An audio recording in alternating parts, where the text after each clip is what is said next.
আমাৰ সকলোৰে পৰিচিত পপুলাৰ ছিংগাৰ প্ৰিয়ংকা ভৰালীৰ এটা ভিডিঅ' ক্লিপ দেখা পালোঁ আৰু এই ক্লিপটোৰ ওপৰত গোটেই সামাজিক মাধ্যমত চৰ্চা হৈ আছে।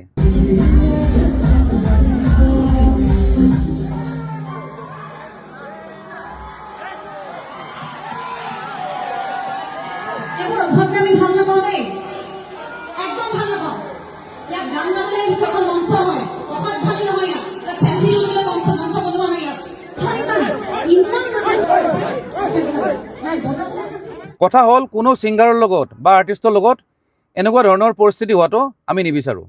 ছিংগাৰে যেতিয়া গান গাই থাকিব নহয়, কোনো দৰ্শকে একচুৱেলি ছিংগাৰক ডিষ্টাৰ্ব দিয়াটো উচিত নহয়।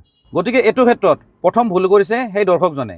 কিন্তু এটা কথা দেই, প্ৰিয়ংকা ভৰালীয়েও যি ধৰণৰ আচৰণ কৰিলে বা ব্যৱহাৰ কৰিলে সেই দৰ্শকজনৰ ওপৰত, সেইটো একেবাৰে উচিত নহয়।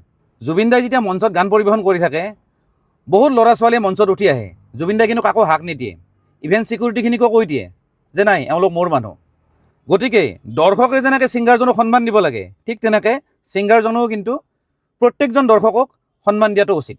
আচলতে প্ৰিয়ংকা ভৰালীয়ে কি কৰিব লাগিছিলে, তেওঁ অনুষ্ঠানখন ৰখাই দিব লাগিছিলে।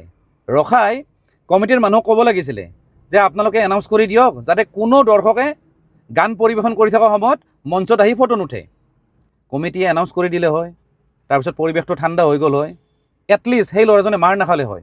আমি ভিডিঅ' ক্লিপত দেখিছোঁ যে কোনোবাই তেওঁক মাৰিছেও, মানে গোটেই পৰিৱেশটো এনেকুৱা বিশৃংখল নহ'লে হয়।